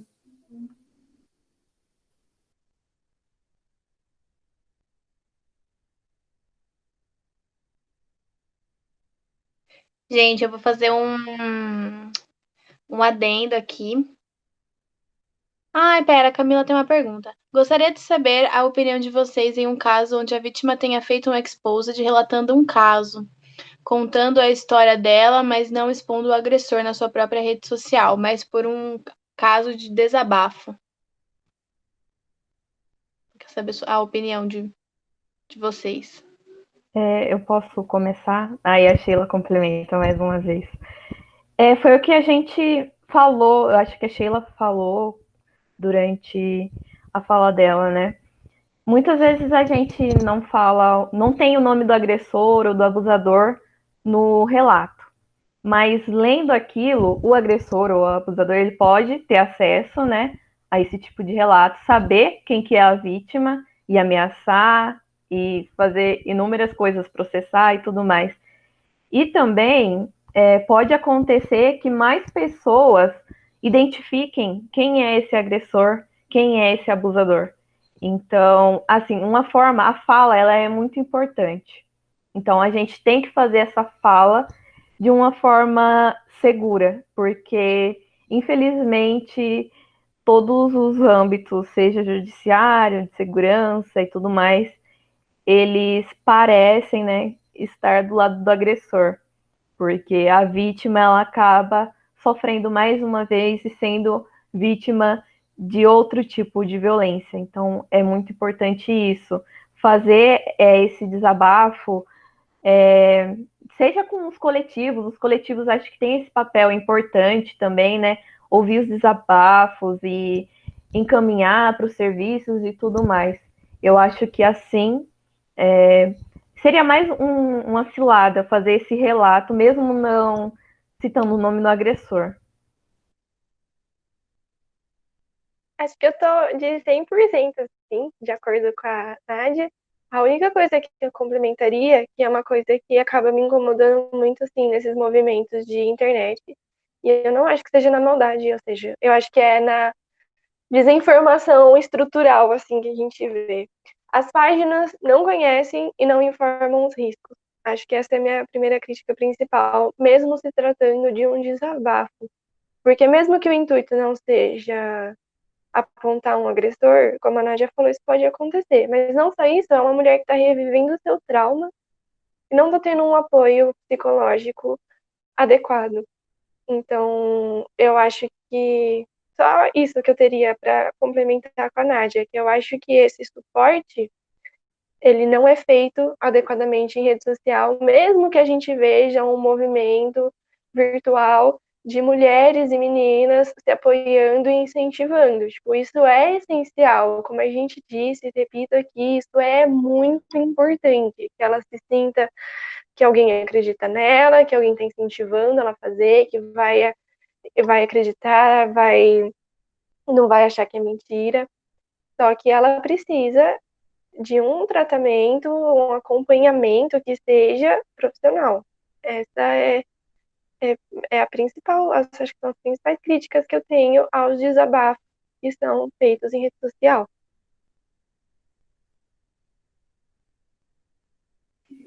Sim, eu concordo. Inclusive, já ouvi relatos, né, de mulheres que tipo, foram contar, desabafar apenas na sua rede social e o agressor, né, a pessoa envolvida foi atrás dela, foi, enfim,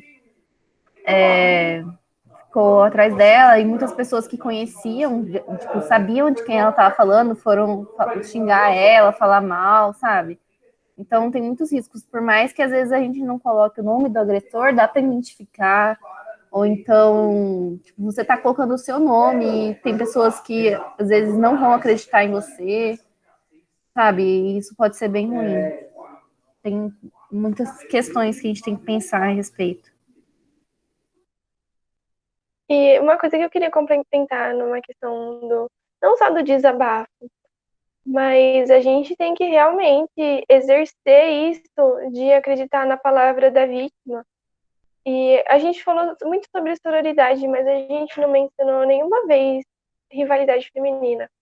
E tem uma amiga muito próxima, que eu até vi que ela colou aqui na reunião, tô muito feliz, que veio conversar comigo sobre a questão do exposed de mulheres que usam dele para avisar, para querer avisar outras que aquele cara é um agressor, para que não se repita o que aconteceu com ela com outras meninas. A gente falou um pouco disso já hoje, mas voltando para a parte tanto do desabafo quanto para a sororidade, eu acho que é essencial quando uma mulher vem te avisar sobre um homem, você não tomar isso como uma afronta, não tomar isso como uma competição, tomar isso como um aviso, sabe? Acreditar, ó, se ela tá falando, tem motivo, sabe? Tentar dar um olhar diferente disso que a gente vê tanto de rivalidade feminina.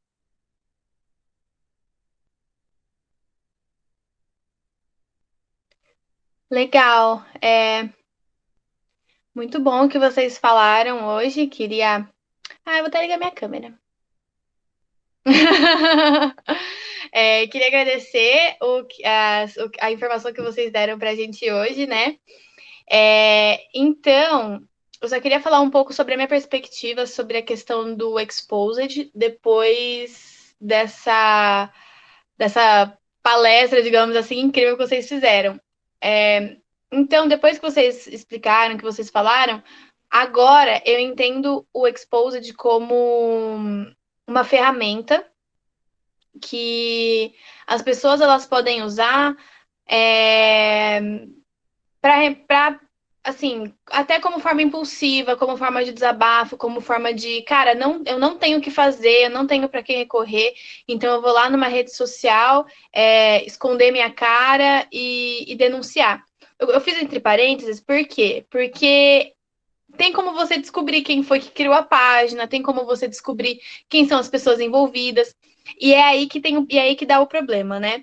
É aí que a vítima, mais uma vez, ela se encontra sozinha, depois de 1 ou 2 dias se percebendo com o apoio de várias mulheres, ela vai se encontrar sozinha de novo a partir do momento que ela pode ser denunciada, processada, enfim. Né? Então, mas eu acho muito importante, né? Porque, por exemplo, foi a partir dessa explosão de exposeds que essa roda, por exemplo, está acontecendo hoje, né? Por quê? Porque foi a partir desse exposed que criou aquele tumulto e que aí as pessoas começaram a se posicionar contra ele, começaram a falar nas redes sociais o que poderia ser feito, né? E eu acho que é muito importante a gente entender a retaliação positiva que isso pode dar, né? Então, eu considero a roda que a gente está fazendo agora como uma forma positiva, né, sobre como lidar com essas situações. Então, assim, vocês deram para a gente diversos exemplos sobre canais de acesso que a gente tem, os nossos direitos, onde recorrer, como recorrer. E eu acho isso importantíssimo, porque a gente não tem esse tipo de informação, né? Assim como a Nobis, eu também estava na outra reunião que a gente fez, e uma coisa que a gente também falou muito é sobre como pela questão da violência, ela ser uma questão estrutural da nossa sociedade, a falta de acesso e a falta de informação, né? Ou seja, a informação que não chega até a gente, também é proposital. É proposital para a gente se desmobilizar, é proposital para a gente não denunciar. E até quando a gente denuncia, a falta de força, a falta de poder que a gente se encontra, né, que a gente tem no meio do processo, também é uma questão estrutural. Então, eu acho que essa roda, por exemplo, que está acontecendo aqui hoje é importantíssima. Por quê? Porque quanto mais pessoas sabem, quanto mais pessoas entendem os seus direitos, né?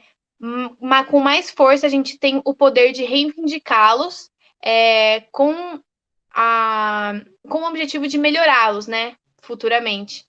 Mas eu acho que é a partir da nossa ciência, né? Então, ok, agora eu estou ciente que isso é um problema estrutural e que isso vai ser um problema em que não vai ser resolvido sozinho e que talvez tenhamos que lutar juntas para que isso aconteça.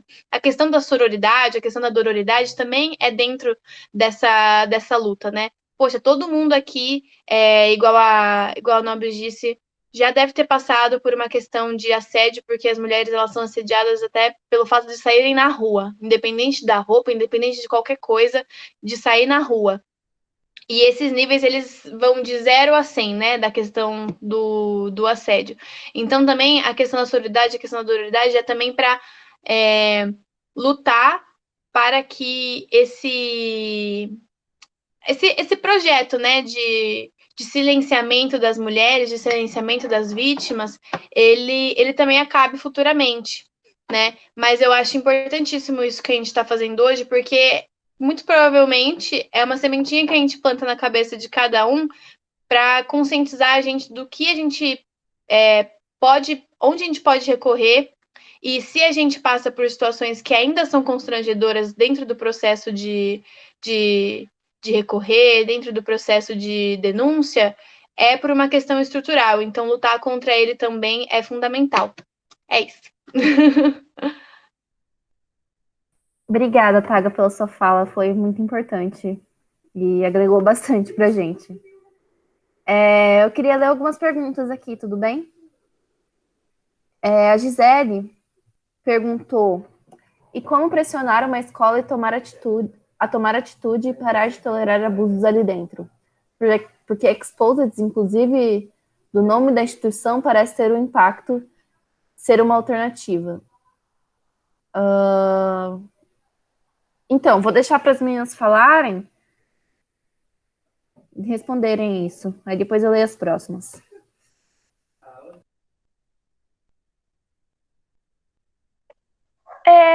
Sobre expulsos de instituição, eu vi muitos casos de meninas que denunciaram professores e aí elas são denunciadas depois de volta pelo professor e eu acho que existe um risco, não sei dizer, posso estar falando besteira, de a escola denunciar, porque é o nome da escola que está junto. Então eu acho que o exposed por instituição também não é uma saída, assim, levando em consideração toda a lógica que a gente construiu aqui. E eu acredito que a saída para esses casos, principalmente porque em escola se trata de menores de idade, seria, se não existir um órgão como o SAVS, que tem na Unicamp, buscar que exista um para as meninas poderem denunciar de uma forma que seja formal, institucional e que possa trazer não só um retorno, mas que ela também tenha uma proteção para ela ter esse espaço para falar. Eu acho que é mais do que necessário as escolas terem um espaço como esse de denúncia interna, né? Não sei se a Nádia quer acrescentar alguma coisa sobre isso. Eu ia falar justamente isso, né? Fazer uma denúncia formal, porque aí esse órgão, por exemplo, o SAVES, ele vai ter o poder de pressionar a coordenação da escola, da universidade, né? Com os dados e tudo mais. Aí seria uma pressão mais forte. E também, como que eu já falei, discutir isso dentro dos espaços é muito importante para a gente identificar quando está acontecendo esses tipos de violência, saber o que fazer, né? E também cobrar os órgãos de denúncia. Sim, eu queria complementar a fala de vocês, que foi uma coisa que eu pensei, conhecendo o caso, reunir essas pessoas que fizeram os exposed, meninas que estejam querendo denunciar e levar a denúncia para frente, ver se é possível vocês se juntarem, fazer o BO. Agora não tem como fazer presencialmente para a maioria, fazer um BO online, a gente pressionar a instituição nesse sentido, Pensando no contexto da Unicamp, chamar essas meninas para fazer a denúncia através do SAVES, e esse órgão, que é da instituição, vai cobrar o colégio, sabe? Vai cobrar a coordenação do colégio. Então, acho que, no momento, essa é a saída que eu enxergo. Levar para um âmbito legal, levar para um âmbito institucional. E no momento que vocês falam com o SAVES, por exemplo, vocês também podem ter acesso primeiro, o apoio, né? Que a assistente social é a primeira que ouve vocês. Ela te dá o apoio, as orientações adequadas. E segundo, ela pode te passar, caso você queira, para um apoio psicológico também. Aí você vai conversar com psicólogos que vão te ajudar. Então, eu incentivo muito que vocês que são da Unicamp entrem em contato com esse serviço. E qualquer pergunta que vocês tiverem, se vocês não tiverem acesso, vocês podem entrar em contato com a gente da Comissão Acolhedora ou da Frente Feminista, que a gente sabe certinho te indicar para o SAVES. Eu acho muito boa essa sua fala que você fez, em juntar essas mulheres que querem denunciar e até pensar em uma denúncia coletiva, né?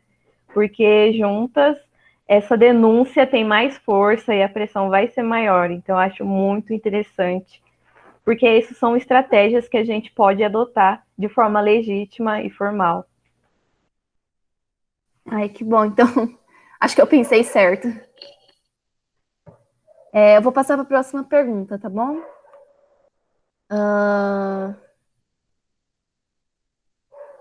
Bruna Bonilha. Acho importante mencionar também que o Exposed atinge outras mulheres de uma forma bem negativa. Tenho uma amiga que teve um namorado exposto como assediador e descobrir isso através de uma rede social afetou muito o psicológico dela. Não é bem uma pergunta, é mais um relato.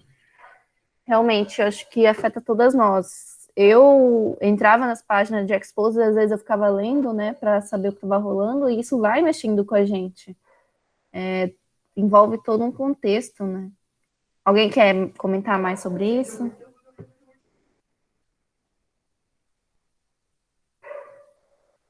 Se ninguém... Eu só vou dar um parênteses sobre o que você falou, né? Esses relatos, eles também são um gatilho enorme para as mulheres que são vítimas e que recebem, leem esse tipo de relato. E eu acho que é isso que você falou. Acho que tá. Com certeza, realmente é uma forma de gatilho para todas nós que já enfrentamos algum tipo de assédio, né? Gisele, sim, importante demais, muita coisa sendo processada aqui dentro da minha mente. Que bom, Gisele. Agora eu quero voltar lá na pergunta da Kiara, que ela pediu para vocês explicarem, acho que é isso, que ela pediu para vocês explicarem novamente o curso das PLPs, como funciona. Ela falou, meninas, vocês podem explicar mais um pouco sobre os cursos?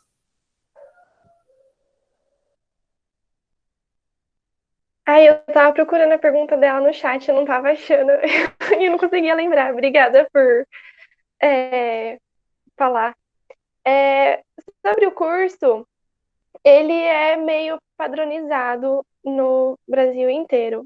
É como se, igual na faculdade, que a gente tem as matérias que são obrigatórias e optativas, todos os cursos têm uma matéria básica que tem que ser repetido. Agora, como cada cidade tem um perfil, tem uma violência, tem um acesso diferente, tem serviços diferentes e tem coletivos e outros órgãos que não são entidades públicas, né, vamos falar assim, do Estado, que são diferentes, aí o curso muda um pouquinho de cidade para cidade. Mas, basicamente, o curso é dividido em 4 grandes blocos. O primeiro é Mulheres, Violência e Empoderamento. Então, a gente estuda um pouco sobre a história do feminismo, algumas questões de gênero e de racismo, né, que são estruturais, para entender um pouco sobre as opressões que levam a gente a entrar e defender um movimento que é feminista. O segundo bloco é Mulheres, Economia e Política. Então, a gente fala um pouco sobre o funcionamento do Estado, o funcionamento da política, como as mulheres são inseridas dentro do capitalismo, né? Como as mulheres Então, qual é o perfil socioeconômico das mulheres, como ela, enfim, como elas se dão dentro da economia. O terceiro bloco é mulheres e diversidades, que aí a gente vai aprofundar mais na diferença das mulheres. Então, a gente já aborda racismo em uma aula específica, mas a gente aborda de novo, principalmente em cada bloco, em cada aula dessa sobre a diversidade das mulheres, a gente sempre faz o recorte de classe e de raça.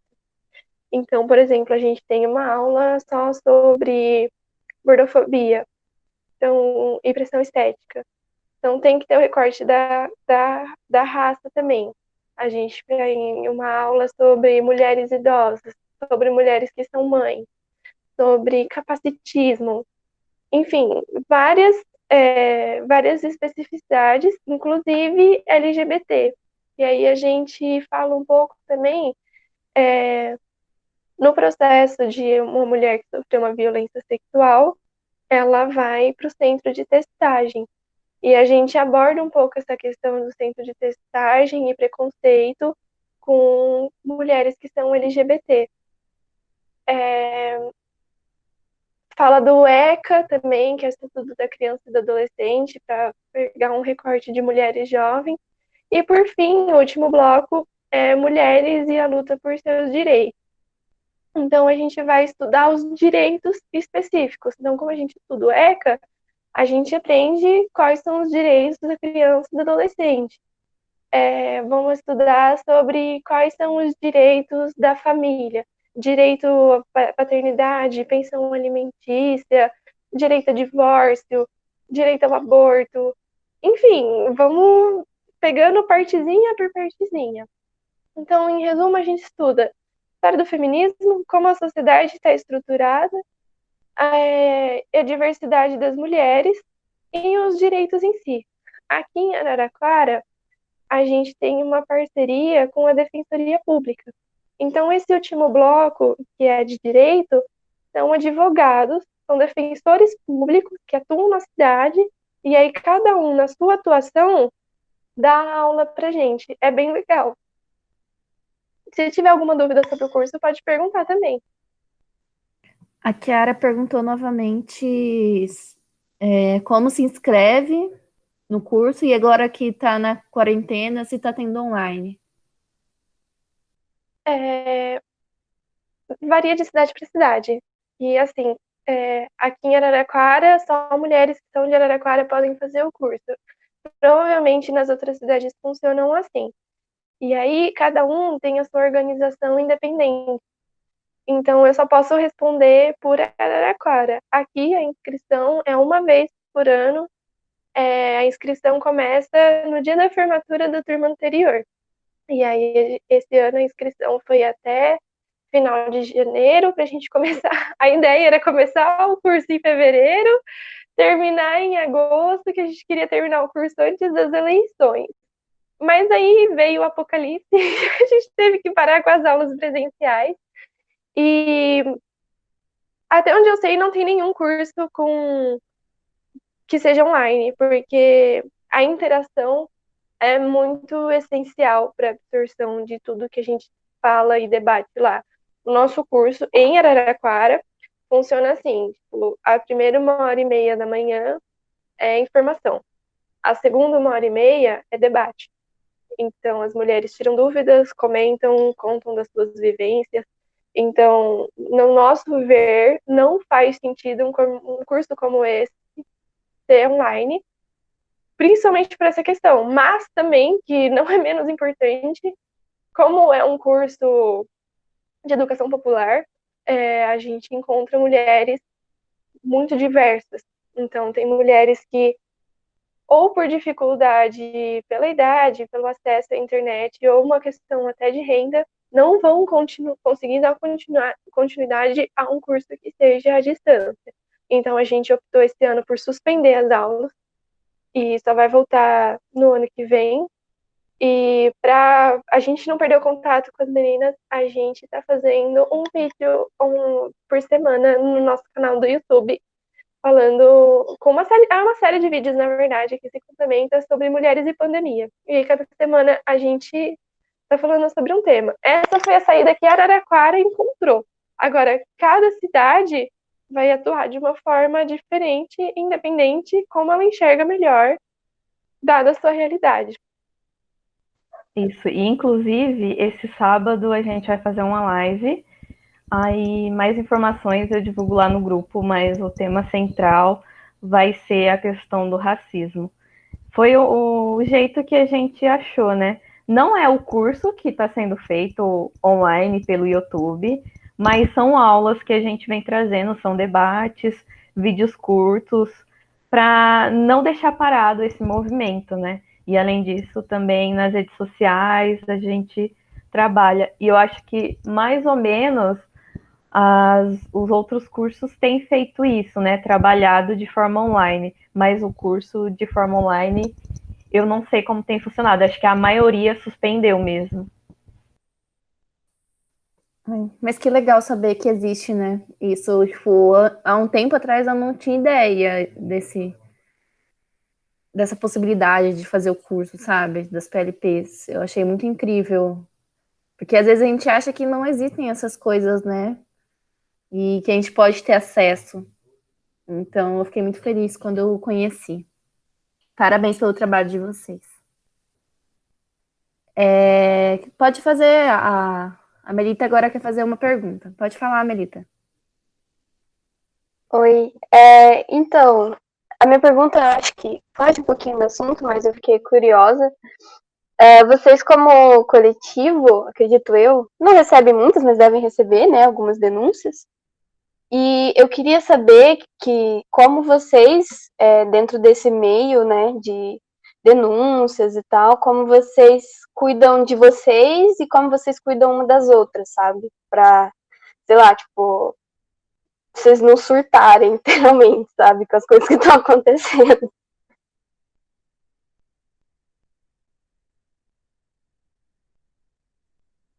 Meu Deus, eu não sei como responder essa Eu também não pergunta. sei. Eu ia falar, que pergunta difícil. Olha, eu acho que assim, como tudo coletivo, existem as pessoas que a gente é mais ligada, pessoas que. Não é porque a gente é um coletivo feminista que a gente. Todas pensam igual, todas lidam da mesma forma, todas abordam da mesma forma. Eu acho muito importante reforçar a individualidade de cada uma, mesmo sendo no coletivo. Então, eu vou falar mais por mim. Eu não acho fácil, assim, nem um pouco. E ainda mais que acho que é comum, assim, principalmente a gente que é engajada. Parece que o padrão é sermos mulheres que somos sobrecarregadas. Então, a gente faz porque não vê ninguém fazendo. Então, a gente toma as coisas para si. E isso, pelo amor de Deus, isso não é natural da mulher.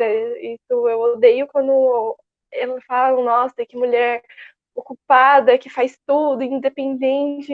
A palavra que tem que ser usada é sobrecarregada. Então, assim, eu tento muito não me desmotivar e me aproximar de mulheres que estão comigo. A Nádia é uma delas.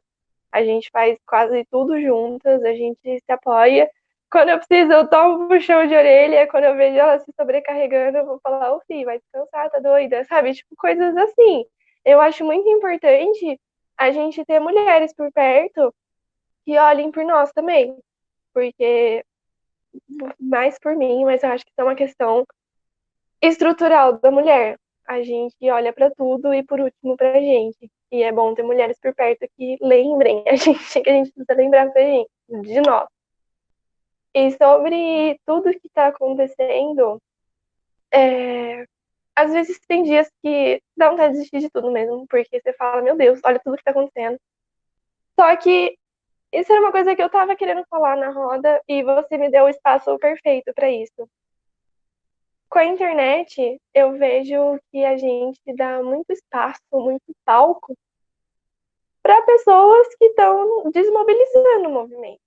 Então, a internet dá muita visibilidade para pessoas que estão aí levando desinformação para frente, que não estão nem aí, que querem acabar com o movimento mesmo.